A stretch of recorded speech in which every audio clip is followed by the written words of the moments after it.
Welcome to the show where we share stories about the innovation obstacles and inhibitors that you might encounter on your innovation journey. Today's guest, Adrian Holt, really caught my eye when I saw him a couple of years ago do a keynote, and he was introduced as an innovation scout and the founding member of the MOD's jHUB, the Joint Innovation Hub for the Ministry of Defence in the UK. And I thought, hang on, say what? The Ministry of Defence, A, has actually got an innovation hub, and B, is letting somebody talk about it? Wow, this was like James Bond style all coming together. I thought, I have to listen to this guy. And Adrian's talk was absolutely fascinating. And it left me with the overwhelming thought of, if the Ministry of Defence can actually have an innovation hub, an open innovation hub, and actively engage with startups, what's everybody else's excuse? But Adrian, you must have seen many monsters and myths on your journey. Before we dive into them, do you want to give our viewers and listeners a bit of a background as to your journey so far and where you are right now? That's a lovely intro. Thank you very much, Andrew. You're very kind. I remember it well. I also remember having to follow you onto the stage and being extremely nervous to do so after your spectacularly well prepared presentation, which left a lot of thought in my mind too, I have to say. But yeah, you're right. I had a 24-year career in the Air Force as an engineer, and most of that was in traditional defence procurement, fighting against the tide of enormous projects in an enormous organization. Really exciting, because the projects are big. The telephone number bills, the bills are the size of telephone numbers, but actually it's pretty frustrating. So it's a great privilege to me at the tail end of 2017 to be invited to help establish the Innovation Hub, the jHUB that you mentioned, which was Strategic Command's innovation initiative. And that took me onto a completely different trajectory and did actually show me that even in a big old bureaucratic institution like the MOD, you can, if you do a few things right, you can get innovation to work. I think some people sometimes look at defense and think, oh, they must do innovation because look at all their equipment, isn't it great? But actually the truth is that a lot of defense innovation comes at times of crisis and conflict. And quite frankly, the world's turning too fast at the moment to wait for the next crisis or conflict before you innovate. So it was imperative at the time that we got after some of the new technology and talent that was emerging from places other than the traditional defense primes, and engaged with startup land a little more efficiently than we had been able to do before. It was an exciting time. Yeah, I learned a hell of a lot. And that's a brilliant point. I was just quickly making a note of it in terms of the world is turning too fast at the moment in order to wait to innovate. That is a global constant for everybody. That's cross industry. That applies to every organization that I can possibly think of right now. And particularly the pandemic has shone a really big spotlight on that. Indeed. You can't wait. You've got to. Innovation is now what's going to pull us out and take us into the next stage. Call it the new normal if you want to, call it the next normal, whatever it is. But whatever comes next, it's going to be innovation that's going to be taking us there. So 100%. So without any further ado, what's your first monster or myth that you've frequently encountered on your journey? Thanks, Andrew. Well, I could have picked so many, as you can imagine. There are so many monsters and myths, but today I've selected two myths and one monster to share with you, which I think are probably the highest priorities. If you want to get off on the right foot in your innovation journey, these are the ones that are going to either trip you up or stop you at the gate. And my first myth is about creativity. And unfortunately, and I guess some of your audience aren't going to like this, but the truth is, it isn't all about creativity. And I know that's the fun bit. And yes, that's the bit I enjoy too. But unfortunately, it isn't about creativity. It's about delivery. As John Doerr says in his book, Measure What Matters, ideas are easy, execution is everything. Can you deliver on the ideas? And which ideas should you deliver on? Because you've only got limited resource. You can't do everything. So you have to get very, very good at saying no to good ideas so that you can say yes to great ones. And that's hard, and it's a disciplined approach.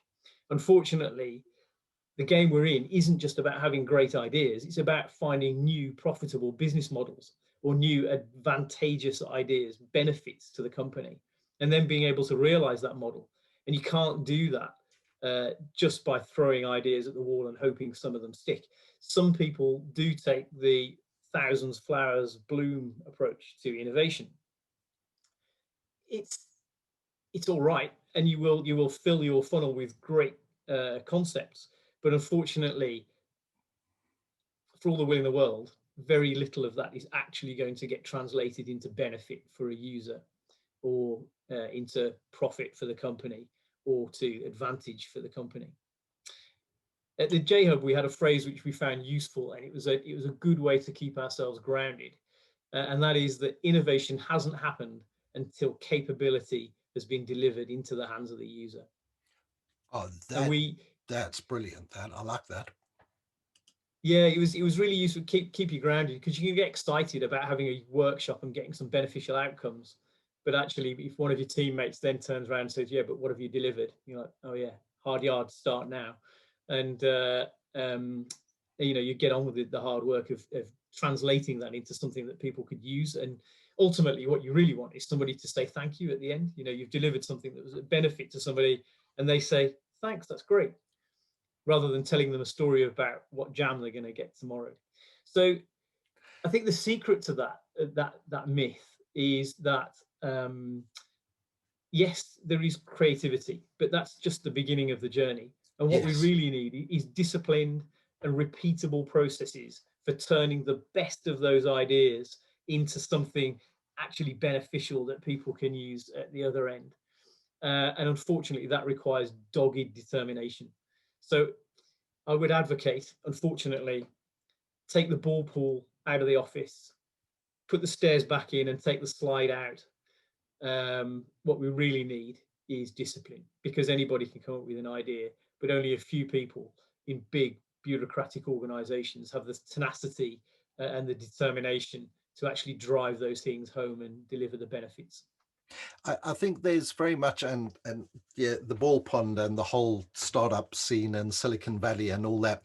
I think they there are times and places for things. So I always Agreed. love the whole thing of you need to switch up context. So creativity, you can create a culture of creativity without having the ball ponds and things Yeah, like yeah, that. But you need some creative spaces to be able to exercise that creative thinking. But as you say, that's only the beginning. Now, you could divide it up and say we've got people who are focused only on the creative stuff, and there are people focused only on the execution stuff. But to me, there's a big danger in that, because then the people who only ever focus on the creative stuff are not grounded in reality, because they don't see the pain and the friction of the execution side, and they can't self-select which of their ideas are executable if there is a time frame or something like that. So to me, it's about finding that blend of stimulating the creativity when you need it, but then having those checks and balances. And creative people hate process, and process people generally hate the messiness of creativity. But how did you guys, I mean, a big advantage within the military context, lots of discipline around over there. So maybe your employees were used to the discipline, and they understood the need for discipline. But nowadays, you don't work in, okay, you do work within military, only you're head of defense at Capita Consulting. But how do you manage to get that understanding across the teams that there is a time and place for creativity, and then the rubber's got to hit the road at some point, and that needs process? How do you overcome that? It's really interesting, Andrew. I find this fascinating because we didn't learn our discipline from the military. We Oh, we I would. learned our discipline from the venture capitalist community. Now that is a fascinating point. I would have thought completely the opposite. Yeah, it's really interesting because a lot of the people that came to us were the rebels and the pirates in the organization. They were the ones who wanted to be creative. They were already on that journey. There's no shortage of creative people in defense. Yes, they are trained in discipline, and they can be when they need to be. But actually, what we found was we needed to learn the discipline imposed in the way it is in venture capitalism to our models to make it work. And if you've, and I know you have, Andrew, but if any of the people watching this have ever worked with venture capitalists, you'll know that their focus and discipline is second to none on the prize, which is, of all of these huge opportunities which I've got laying in front of me, which one is going to deliver the return? And that, to make that choice well and repeat that process is incredibly hard. And they've generally, the ones that still exist as VCs, they're good at it. Otherwise, they wouldn't exist as VCs. So we learned a load from them, and their ability to focus on what matters and make tough decisions about what we're going to do. That's really where the initial spark of that came from for us. In business, it's interesting because the bottom line has a discipline all of its own. So there tends to be, in my experience, a natural focus on delivery anyway. And certainly in my current role, we have a very outcomes focused approach to our business. So we don't quite have the same mantra as the jHUB, but the principle's the same. We want to, walk away having delivered an outcome that has moved a needle, not just a workshop that's put some sticky notes on a wall. That is an absolutely fascinating insight. I'd honestly expected you to say, well, military, and well, and again, it comes to the point of what's everybody else's excuse, because you didn't come with the advantage because of the discipline in military. You've actually taken that from elsewhere. So other people can't go, oh, well, it was easy for them because they had the discipline there. No, Absolutely fascinating start with your but first myth there. that's very kind of you to say so. I would also completely agree with what you're saying about the need for creativity, but I also feel that we have to be careful how much we create, Yeah. because one of you may see an article of mine on LinkedIn about toxic innovation, and one of the greatest uh, Is that one of your monsters or myths? Otherwise, I'm writing that it's not today, it's no, but I'm writing that one down as a bonus one. Toxic the innovation. innovation becomes toxic when senior leaders have invested in it and it's failed in the past, and the phrase becomes toxic because people are tired of it. So I wrote an article around that, and one of the points I make in there is the fact that the danger is that if you overstimulate the ideas without providing feedback or pull through for those ideas, then you very, very quickly disenfranchise the very early adopters you are trying to get on board to your innovation journey. So you have to be careful that you don't overpromise and underdeliver. And we stimulate ideas, but at a rate that the innovation organization that we've built ourselves can cope with, so that we can give people decent feedback about why their idea wasn't taken forward. If it was taken forward, why didn't it succeed? And hopefully, one or two of those sufficient percentage numbers will get through the machine, and you're able to go back and tell a success story. And then you can get, you actually, conversely, by limiting the amount of creativity at the beginning, you increase the amount of creativity in the organization overall, because what you then get is successful pull through, a good feedback loop to the participants that encourages more people to engage. But because you're successful, you're then increasing your resources, so you're better able to cope with the increase in the number of ideas. So actually, if you're just humble to begin with, you can end up with a better result at the end. And the session that I'd done prior to yours at the event that we were talking about, you would recall, was the Making Moonshine one. That's my favorite Yes, yeah, I metaphor. loved it. And that was very much an approach of, right at the beginning, the whole metaphor of alcohol distillation is, once you've built that head of steam, the very next step in the distillation process is throwing cold water over it. And the throwing cold water over it refers exactly to that process of selecting and involving all the right people, the cold water throwers, procurement, legal and Yeah, risk, finance, and all of those, to actually give it a sense check. Because we had learned very early on in my previous role that the earlier you can course correct, the cheaper it will be for you to execute on that. Because if you absolutely. don't make the course correction, for every later stage that you have to make a serious course correction because of something that you didn't take into account at the beginning, the cost of making that correction goes up. And we didn't ever try and calculate it, but we estimated it was exponential. It Yeah, really did yeah, yeah, rocket. And so we brought around that very strict discipline right at the beginning of, we've yeah, got creative time and creative space, and then we've got to get adult about it, and we've got to get serious. yeah, absolutely. Brilliant start there. And I'm taking that bonus one of toxic innovation and sticking that in as a monster. Take a look, you might enjoy it. What's the next one? The next myth is one that I hope people will find cheering. And that is, the myth is that there is a frozen middle. You may have heard the phrase about the frozen middle, and that everybody at the top gets it and everybody at the bottom gets it, but it's just the people in the middle. In my experience, most of the people in the middle are good people. They're not actually frozen. What they are is badly incentivized and poorly informed.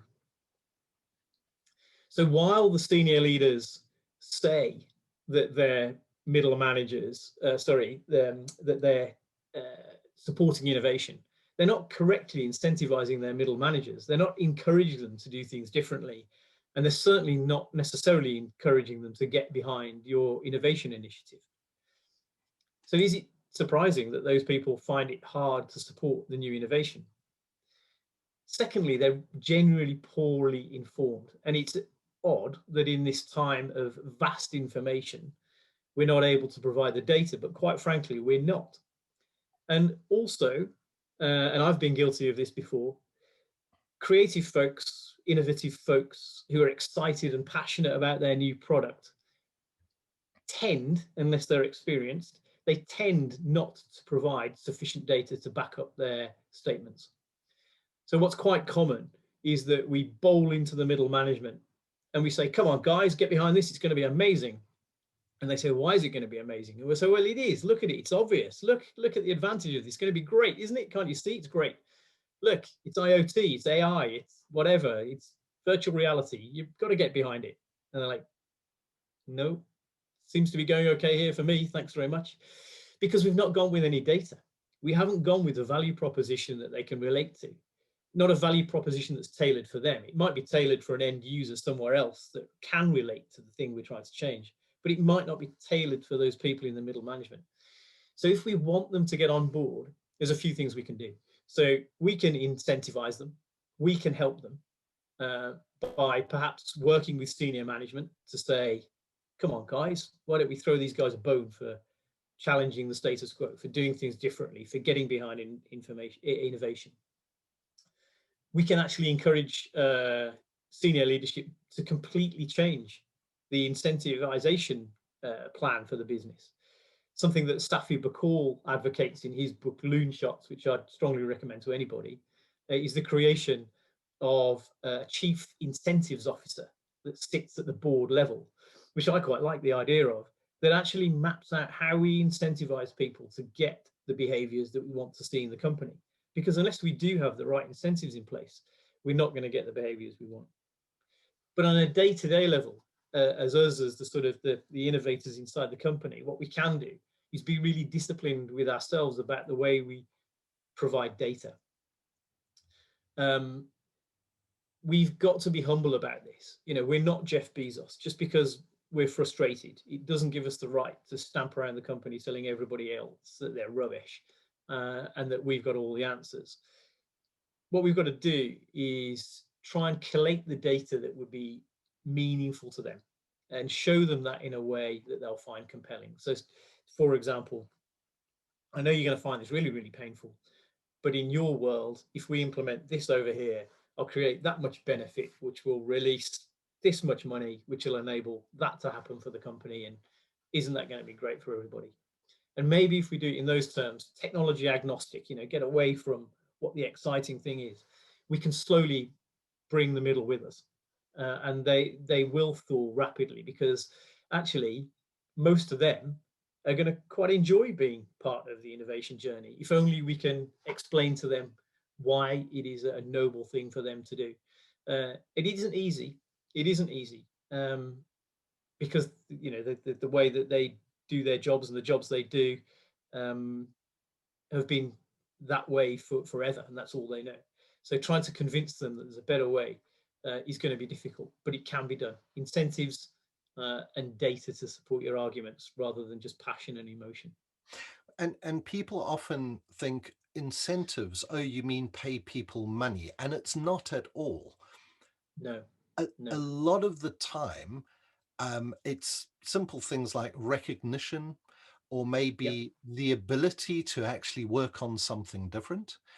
yep, And what you said about it's not in the middle management's interest a lot of the time, um, it absolutely resonates. I've worked in corporates where uh, the objectives, the annual objectives that you've got to fill out, this you know your regular reviews and things like that, the objectives are so defined for your department and function that somebody else comes along and says, hey, there's this great innovative thing. You go, not in my objectives. Why should I do exactly. it? And 100%. so having collaborative participation as an incentive, I know worked. I can remember seeing a case study done at BT, where BT many years ago had put in to their objectives that was reported to HR. As part of their peer reviews, they had to rank their peers on how collaborative they were and what their active collaborative participation had been. And they worked out, they were using some, I can't remember what it was, but whatever their intranet platform was, you could actually earn like reputation points Brilliant. for I like it. participating, giving comments on other people's initiatives and ideas and supporting people. And I've heard of other companies now, like trading virtual coin type of a thing, that isn't worth money, but it's like reputation points, whereby you get a score for actively collaborating with other departments and peers. And I think so. So from the incentive bit, I do think, and there's part of me that agrees with you, although I have seen some frozen monsters in the middle management.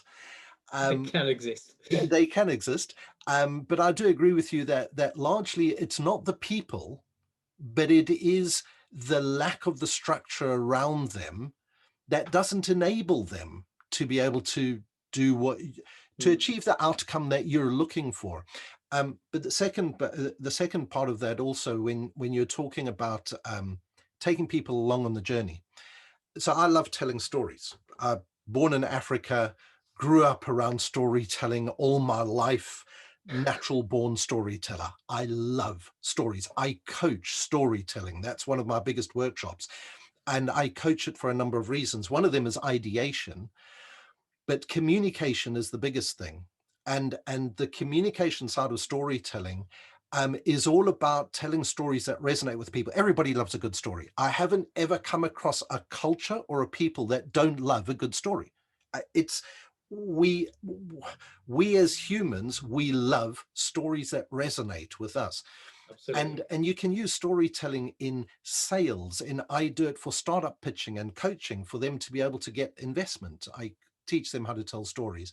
I coach sales teams on how to tell stories that resonate with their clients.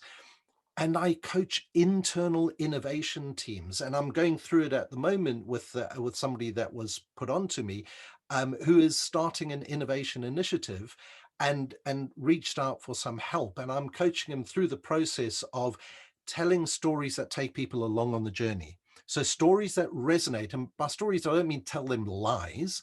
I mean put your innovation concept in a context that either puts the person that you're telling as the victim. So in other words, they go, oh, we don't want that to Hmm. happen to Hmm. me, so we'll support you. Or you could put them as the hero, if we do Yeah, this yeah, jointly, look where you will go. Or you can put them as the protagonist, where they go, yeah, I want to be the one that's making that change. There are so many yeah, different yeah, ways, sure. and the more you start thinking about that, and to me, that communication, as you say, it's not just creatives, particularly in the techie community. I mean, I grew up as a tech, you grew up as an engineer. We end up using terminology that is it's like shorthand and code to people in our community. So you could talk to another Yeah. engineer and go, oh, it's AI and it's IoT, and we're going to do this. And they go, yeah, yeah, yeah, man, let's do that. And then you go and speak to somebody in the business and the acronyms just go, and you have to learn to tell the story in their language, and 100%. that is just so important. So yes, your myth of frozen management, and that's two main ways about the frozen middle, that you've given us really good advice on there: incentives, and provide them context with data, and I would add data within a story that resonates with them and takes them along the journey. Yeah, absolutely, absolutely. You never know, you might even find some new advocates to support your quest.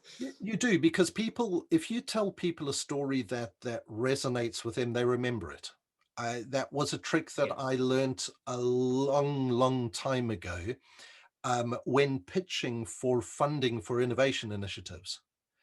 Um, we used to, in one of the organizations I worked on, there was a very strict formula template that you had to fill out to be able to apply for innovation funding. And I was running an innovation department. We didn't have funds. We had to go around cap in hand to other people to go and ask for it, to an innovation board.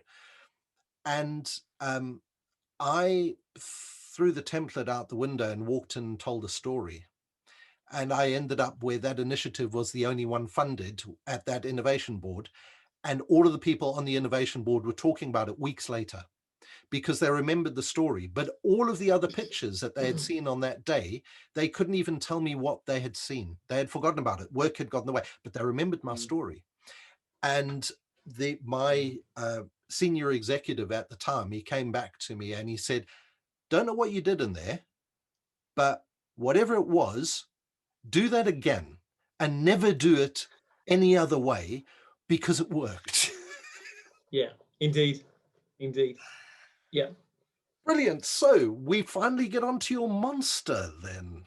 we do, and you'll be pleased to know that we have a story, and in this story, we're the protagonist. Okay, so I want to introduce you to the integration monster. You may have heard of the integration monster before. If not, I'll describe the beast to you. It stands about 20 stories tall. It's multi-headed, and its superpower is to absorb an infinite quantity of resource. You cannot get past the integration monster without knowing how to do it. But it's imperative that you do, because if you don't get past the integration monster, then your innovation just falls on the floor. It doesn't get adopted, doesn't get used. It's all a waste of time.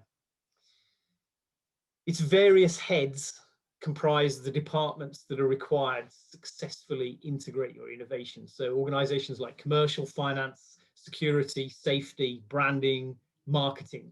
In your company, it will be subtly different, but my guess is those 6 heads will be there almost everywhere. You might not notice the integration monster to start with on your innovation journey. It normally gets invoked by throwing innovations in the general direction of its lair. Each successive innovation you throw toward the integration monster, the beast gets larger and larger and larger. It becomes more impenetrable. You can't get past it. Its skin gets thicker. It hears less, and you're not going anywhere. If you want to defeat the integration monster, all you need to do is understand what it wants. It's super simple.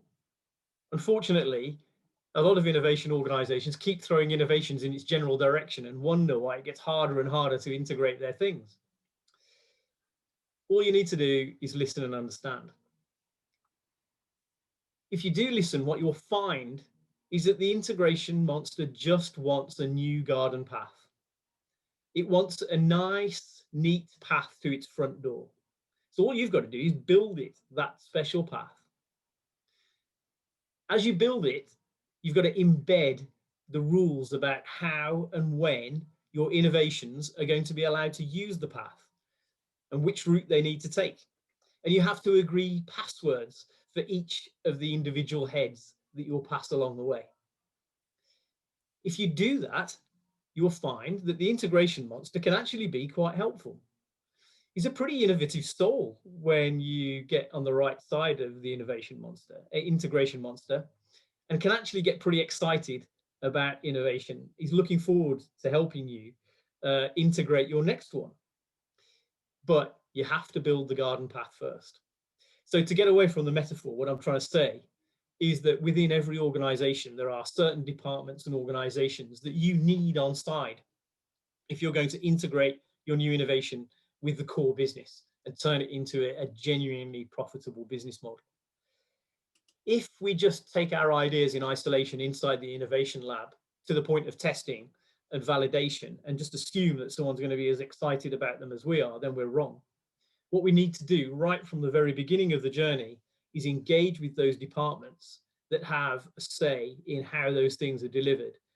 And a legitimate say, there's going to be a legal compliance aspect to it. There's going to be a commercial, financial aspect to it. If we engage those people early, we understand what their needs are. We understand what the constraints on the design of our innovation are from their perspective. And we consider all those points along the way. When it comes to integration, we'll get a free pass. We'll move along through, and the thing will be delivered into core, and somebody somewhere will be allowed to derive benefit from it. But if we just expect them to be pleased about us forcing new things down their throat, we're just going to find the barriers go up, resistance increases, and the chances of a successful exploitation of our innovation are reduced to 0 to 0. Adrian, you've surpassed yourself, and at the moment you win the prize for the best monster metaphor. I had said right at the beginning of this that one of the things that I've thought about doing was re-engaging with the children's book illustrator that had done my illustrations for the Monsters and Myths session. And at the end of the series, or maybe after a couple more episodes, start drawing up, actually bringing these monsters to life in a graphical manner to be part of keynotes and workshops. And the vision that you've just given me, the metaphor that you painted, was just so perfect. And the whole thing about, the skin getting thicker and the multi-headed, that to me so far, that's the best story of the series in terms of bringing the monster to life. That is, well, you said you like stories, so that's perfect. I didn't want to let you down. That is absolutely perfect. I can't top that. And there's nothing more. I think that will resonate with everybody. And again, I think everybody will be able to to recognize the integration monster, regardless of industry. It doesn't Mm, matter. And regardless even of what size of organization, industry, none of that matters. They will face the integration monster at some point, and it could be a friendly monster if they've gone out and struck up the relationships beforehand. But if they haven't, and you're 100% right, so important to have everybody involved at the beginning. And mm, even if it's only from a communication of awareness perspective, mm, because some of those heads might go back to sleep again and go, "Oh, it's okay. I'm not worried about mm, that."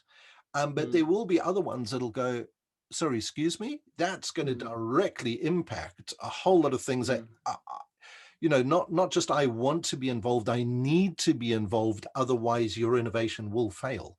Yeah, And it yeah. will fail for a whole host of reasons that you may not have thought about yet. Absolutely right.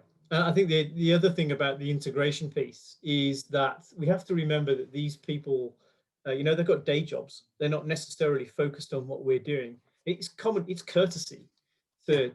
to be polite with their time, but we also need to help them. And what we found really useful was finding named individuals within organizations rather than saying it was X department. What we would do, we'd find a named individual and say, can we have you on our journey, you as an individual, will you sign up to doing this piece of work for us? And that way we found that we got much more traction because things got done because you got a named individual signed up to it, but you weren't just throwing a rock at a department and saying, come on, this is your job, guys, get on with it. This was very much about, I've got one person, a human being who has agreed to join me on this journey, and they're going to do this piece of work for me. Get them to sign a bit of paper or something, or a chitty somewhere to say that, yeah, I'm on the journey and I'm going to do that bit. And we just found that, smooth the water so much. But I'll be completely frank with you, we learned the hard way. We threw a lot of innovations at the innovation monster and created ourselves an enormous problem before we learned. And that is a fantastic point to end on, because sadly we have run out of time. We've gone over our 30 minutes. I try and keep it at around 30 minutes. I keep on saying that, but I hardly ever do keep it to 30 minutes. But It flew before by, Andrew. It flew by. Thank you. before we go, you had mentioned blog. Do you blog often? I'm going to put in the show notes your LinkedIn profile if people want to follow you. Have you got a Twitter account? Where can they find out more about you and your fascinating journey in innovation? The best place to have a look is my LinkedIn profile. I think if you just look me up on LinkedIn, you'll see everything that I think that's of value. I'm not quite expanded into the blogosphere yet, but I may just start recording some of this in a website in the near future. Okay, fantastic. Thank you so much for joining us today, Adrian. And I hope to see you in person and delivering one of your You fascinating are more than shares. welcome. Thank you so much for having me. It's a great privilege to be here, Andrew. Cheers.